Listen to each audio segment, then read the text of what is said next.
नमस्कार सगळ्यांना. द अन्नपूर्णा रेसिपीमध्ये तुमचं खूप खूप स्वागत आहे. तर मी आज बनवणार आहे डिंकाचे लाडू. तर तुम्ही साहित्य बघा मी काय काय घेतलेलं आहे. तर मी घेतलेले आहे तीळ घेतलेले आहेत 150 ग्रॅम, अक्रोड घेतलेला आहे 100 ग्रॅम, हे काजू घेतलेले आहेत 100 ग्रॅम आणि हे बदाम पण घेतलेले आहेत 100 ग्रॅम आणि हे मगज घेतलेला आहे म्हणजे टरबूजचं बी आहे 50 ग्रॅम घेतलेला आहे आणि मोनका घेतलेले आहेत 100 ग्रॅम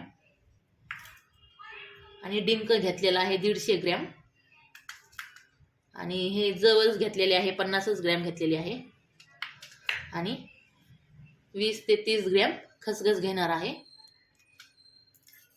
वेलदोडे घेतलेले आहेत 15 ते 20 आणि हे गूळ घेतलेला आहे 600 ग्रॅम आणि हे मखाने घेतलेले आहेत 50 ग्रॅम आणि हे खारीकची पूड घेतलेली आहे मी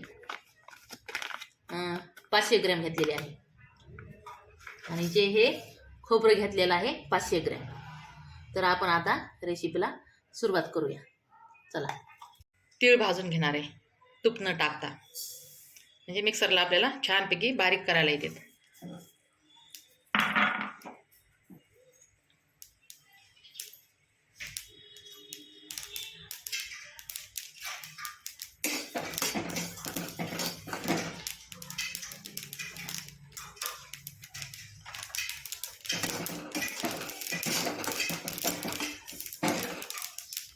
तीळ भाजून झालेले आहेत, मी काढून घेते.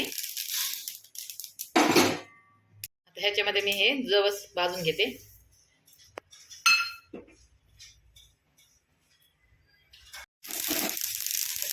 जवस आपले छानपैकी भाजून झालेले आहे, तर काढून घेणार आहे मी आता.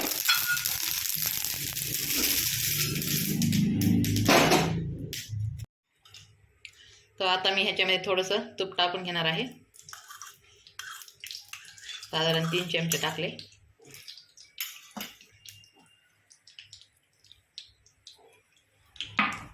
ह्याच्यामध्ये बदाम टाकून घेणार आहे, काजू पण टाकून घेणार आहे.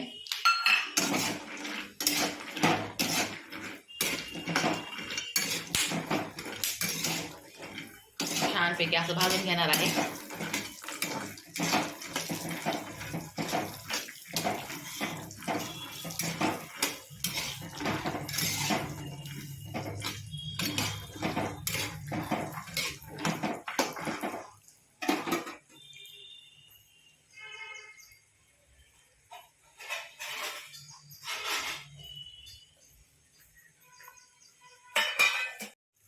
हे आपले काजू बदाम छानपैकी परतून झालेले आहेत, ते काढून घेते मी आता.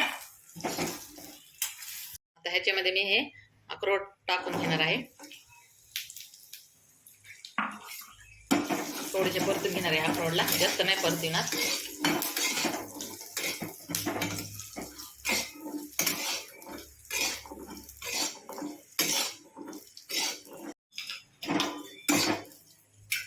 आता हे आपले अक्रोड काढून घेते मी.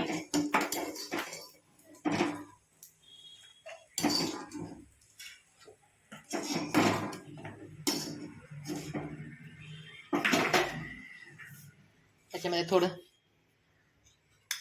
तूप टाकून घेते. ह्याच्यामध्ये थोडं आता खोबरं भाजून घेणार आहे. ह्याच्यात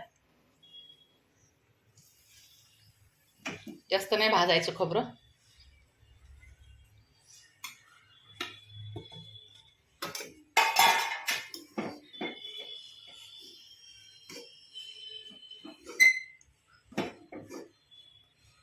खोबरं काढून घेणार आहे. थोडासा लालसर कलर झालेला आहे आपल्या खोबऱ्याचा, बघू शकता. आता हे पटकन काढून घेते मी. 1 चमचा तूप टाकून घेणार आहे आणि ह्याच्यामध्ये मखाने परतून घेणार आहे छानपैकी.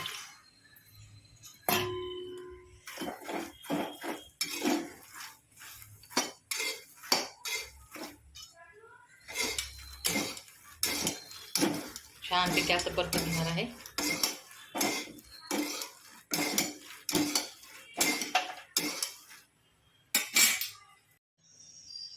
तर मी आता हे मखाने काढून घेते. मखाने आपले छानपैकी परतून झालेले आहेत. आता ह्याच्यामध्ये खसखस भाजून घेणार आहे.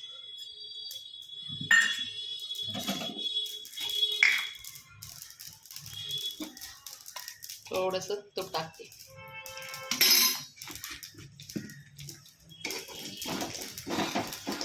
छानपैकी आपले खसखस भाजून झालेले आहे. आता मी ह्याला काढून घेते. आता ह्याच्यामध्ये 1 चमचा तूप टाकून घेणार आहे.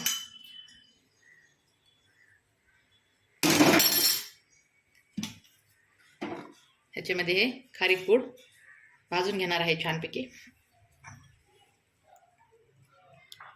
तर ही आपली खारीकची पूड छानपैकी परतून घेतलेली आहे.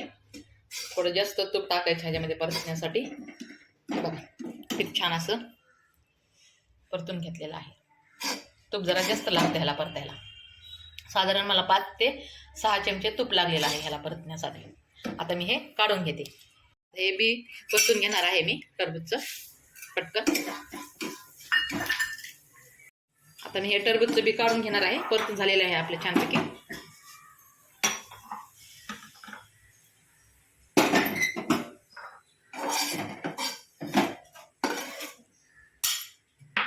तर मी आता हे डिंक काढून घेते. तळून झालेला आहे आपला डिंक. तुम्ही बघू शकता छानपैकी तळून घेतलेला आहे. आता हे मी साहित्य मिक्सरमधून काढून घेणार आहे. तर मी अगोदर जवस काढून घेणार आहे मिक्सरमधून. तर आता मी मिक्सरमधून बारीक करून घेतलेला आहे जवस. तुम्ही बघू शकता. आता मी ह्याच्यामध्ये आता हे तीळ मिक्सरला बारीक काढून घेते परत. तर मी आता हे तीळ पण बारीक काढून घेतलेले आहे. तुम्ही बघू शकता तीळ आणि जवस काढून घेतलेले आहे एकदम बारीक. आता ह्याच्यामध्ये मी मखाने घेणार आहे मिक्सरला ओबडधोबड काढून. आणि हा डिंक पण घेणार आहे ओबडधोबड काढून. आणि हे ड्रायफ्रूट पण मिक्सरला काढून घेणार आहे ओबडधोबड. आता हे सर्व जिन्नस आपलं मिक्सरमधून काढून झालेलं आहे. हे ड्रायफ्रूट मी ओबडधोबड काढून घेतलेले आहे. तुम्ही बघू शकता. हे डिंक पण काढून घेतलेलं आहे. आणि हे मखाने पण काढून घेतलेले आहेत. आता ह्याच्यामध्ये मी खोबरं टाकणार आहे. छान असं कुस करून घेणार आहे हाताने अगोदर. खोबरं टाकून घेते आता.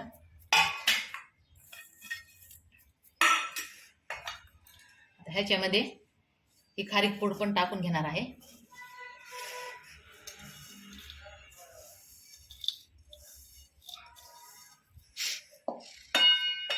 हे खसखस हे पण टाकून घेणार आहे.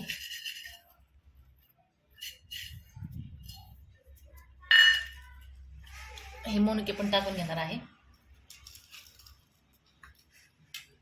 आणि हे टरबूजचं बी पण टाकून घेणार आहे.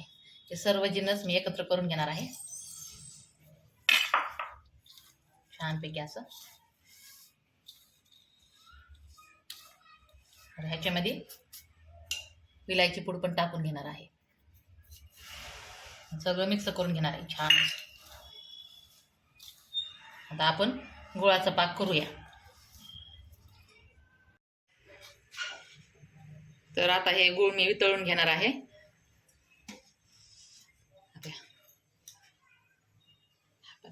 ह्याच्यामध्ये आता मी थोडं तूप टाकून घेते. साधारण 5 चमचे असं तूप टाकणार आहे.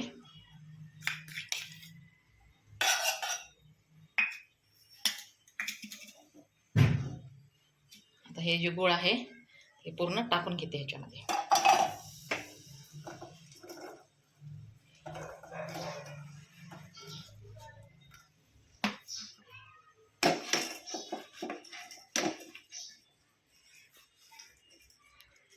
आता हे जे गुळ आहे तर मी 600 ग्रॅमच घेतलेला आहे.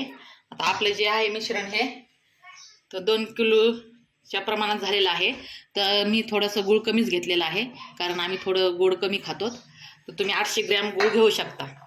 800 ग्रॅम गुळ हे परफेक्ट प्रमाण आहे. आता हे गुळ सगळं मी वितळून घेते. गुळाचा पाक करायचा नाही आपल्याला जास्त, फक्त वितळून घ्यायचं आहे आपल्याला गुळ. तर छानपैकी वितळून घेते गुळाला.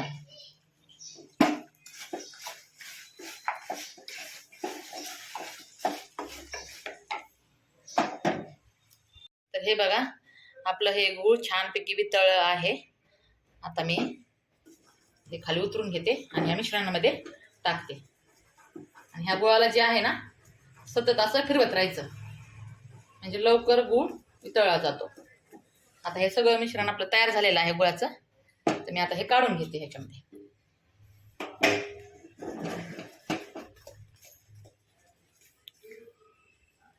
ह्याच्यामध्ये काढून घेते, असं टाकून घेते.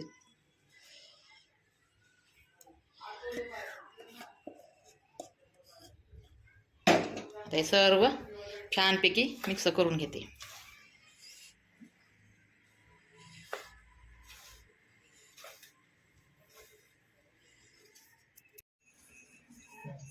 आता आपलं जे मिश्रण आहे सगळं एकजीव झालेलं आहे.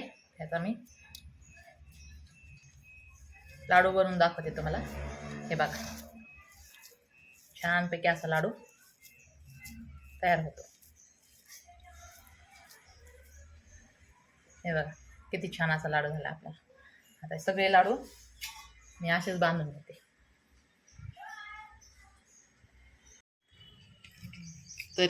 तर हे आपले लाडू छानपैकी तयार झालेले आहेत. तुम्ही बघू शकता, छान असे आपले लाडू झालेले आहेत. हे बघा, तर हे लाडू करण्यासाठी मला तुपाचं प्रमाण तुम्हाला मी सांगितलेलं नाही आहे. तुपाचं प्रमाण जे आहे मला, तर 400 ग्रॅम हे तूप लागलेलं आहे मला.